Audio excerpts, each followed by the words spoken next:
Pada kesempatan kali ini saya akan mempresentasikan atau menyampaikan kepada teman-teman semua mengenai bahasa, berbahasa, dan juga berpikir. Nah, bahasa, berbahasa, dan juga berpikir ini merupakan bagian dari psikolinguistik. Nah, untuk yang pertama saya akan membahas yaitu mengenai bahasa. Bahasa merupakan sistem lambang bunyi yang berupa seperti ucapan, kata-kata, atau kalimat-kalimat. Nah, bahasa berfungsi sebagai alat komunikasi. Ragam-ragam bahasa terdiri atas 3, yaitu bahasa lisan, bahasa tulisan, dan bahasa isyarat.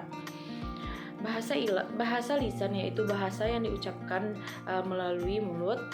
Nah, yang dimana nantinya kita akan berbicara secara langsung atau berinteraksi secara langsung. Nah, untuk bahasa lisan dapat teman-teman lihat seperti yang sedang saya lakukan saat ini, saya menyampaikan kepada teman-teman semua melalui bunyi yang saya ucapkan.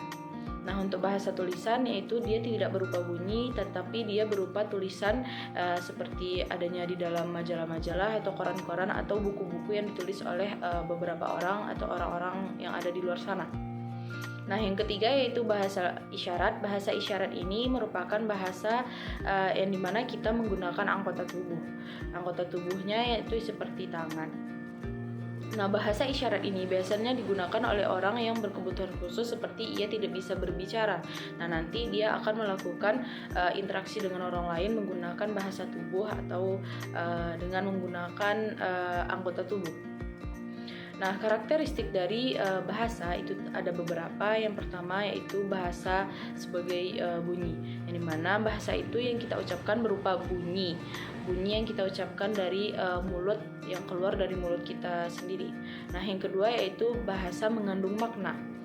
Bahasa yang kita ucapkan itu harus mengandung makna atau bahasanya itu memiliki tujuan tertentu atau kandungan atau makna yang tersampaikan kepada orang lain. Nah, yang ketiga, bahasa itu berkembang. Bahasa itu berkembang seiring berzamannya waktu. Bahasa pastinya akan berkembang atau bertambah-tambah dengan bahasa-bahasa yang lainnya. Nah, bahasa sebagai sistem. Bahasa sebagai sistem ini merupakan bahasa yang sudah memiliki aturan atau kaidah yang telah ditentukan, seperti misalnya di suatu kota seperti Kota Padang. Nah, kita akan memiliki aturan-aturan yang telah ditentukan bahwasanya bahasa di Padang itu bahasa Minang. Nah, yang selanjutnya yaitu bahasa yang arbitrer. Bahasa arbitrer ini bahasa Manasuka. Bahasa yang Manasuka ini dimana nantinya dalam sebuah perhimpunan atau organisasi saat kita menyampaikan pendapat atau menyampaikan opini, nah nanti kita menyampaikan bahasa-bahasa yang apa yang ingin kita gunakan atau terserah apa kita akan memakai bahasa apapun agar dapat dipahami atau bahasa yang kita sampaikan atau informasi yang kita sampaikan itu tersampaikan kepada para pendengar. Nah, bahasa universal. Bahasa universal ini biasanya bahasa yang mendunia. Nah, seperti bahasa nasional dan bahasa internasional. Adanya bahasa Arab, bahasa Inggris, atau bahasa Indonesia yang biasanya kita gunakan. Nah, untuk materi berikutnya yaitu mengenai berbahasa. Berbahasa merupakan proses saat kita melakukan bahasa atau proses kegiatan di mana kita menyampaikan bahasa tersebut. Nah, proses bahasa ini terbagi atas 2, proses reseptif dan proses produktif. Proses reseptif ini diartikan sebagai orang yang menyampaikan bahasa atau orang yang berbicara. Nah, sedangkan proses produktif itu orang yang menerima bahasa tersebut atau orang yang mendengarkan lawan bicaranya. Nah, proses bahasa biasanya juga proses bahasa ini terdapat juga seperti enkode dan dekode, yang dimana kita akan menyampaikan kode-kode kepada para pendengar apakah dia paham dengan apa yang kita ucapkan, dan nanti pendengar juga akan menerima sesuai dengan apa yang telah ia dengarkan. Nah, untuk materi yang ketiga yaitu mengenai berpikir.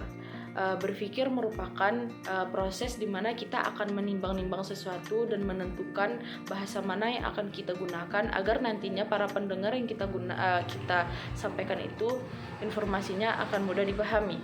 Nah, proses berpikir ini terbagi atas 3, yaitu membuat pengertian, membentuk opini atau pendapat, dan menarik kesimpulan. Nah, untuk yang pertama yaitu membentuk pengertian. Membentuk pengertian ini di mana nantinya kita akan melakukan proses berpikir yang dimana kita akan memahami proses ingatan, atau kita mengambil proses ingatan atau menggunakan ingatan-ingatan kita dari apa yang kita sudah pelajari. Nah, yang kedua yaitu membentuk opini atau pendapat. Setelah kita memiliki ingatan-ingatan beberapa mengenai materi, maka kita akan membuat pendapat atau opini sesuai dengan pendapat kita sendiri.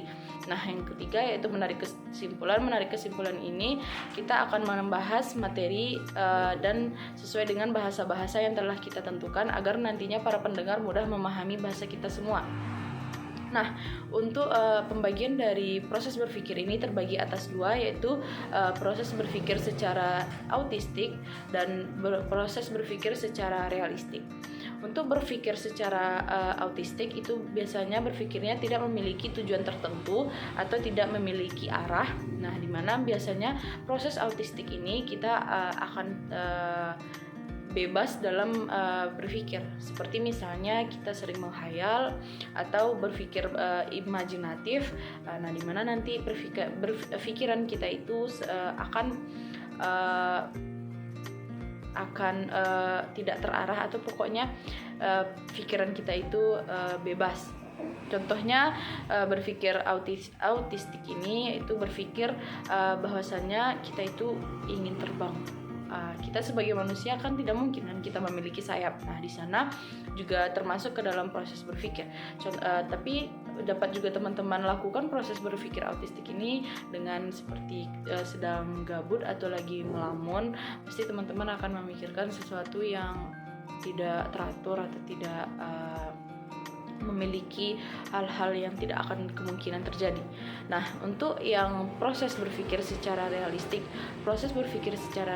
ini berpikir secara real atau nyata. Nah, berpikir secara realistik ini kita berpikir memiliki tujuan dan arah yang sudah tertentu. Seperti misalnya dalam sebuah organisasi atau himpunan, kita nantinya akan berdebat dengan orang lain. Nah, tentu saja kita nanti akan berpikir terlebih dahulu apakah kata-kata yang akan kita sampaikan kepada orang lain itu sudah betul atau tidak, atau itu sudah terarah atau tidaknya. Nah, di sana nanti kita sebagai seseorang akan melakukan proses berpikir yang dimana nantinya terarah atau tujuan kita jelas, yaitu kita akan menyampaikan kata-kata kita dalam sebuah perdebatan. Nah, dari presentasi yang dapat saya sampaikan tadi, saya dapat menyimpulkan bahwasannya bahasa, berbahasa, dan juga berpikir ini memiliki hubungan yang sangat penting, yang dimana nantinya saat kita melakukan proses komunikasi, tentu saja kita akan memilih bahasa apa yang kita gunakan dengan orang lain atau dengan orang yang akan kita ajak bicara. Nah, di sana nanti kita akan melakukan proses bahasa. Prosesnya seperti kita akan berbicara dengan lawan bicara kita dan dia akan mendengarkan. Nah, dalam proses berbahasa tentu saja kita akan berpikir terlebih dahulu agar nantinya bahasa yang kita gunakan tersebut paham dengan para pendengar kita, atau apa yang kita ingin sampaikan kepada orang lain tersebut mudah dipahami dan mereka tidak akan merasa kebingungan dengan kata-kata yang kita gunakan. Nah, mungkin sekian materi yang dapat saya sampaikan kepada teman-teman semua. Apabila ada kata yang salah, mohon dimaafkan. Assalamualaikum warahmatullahi wabarakatuh.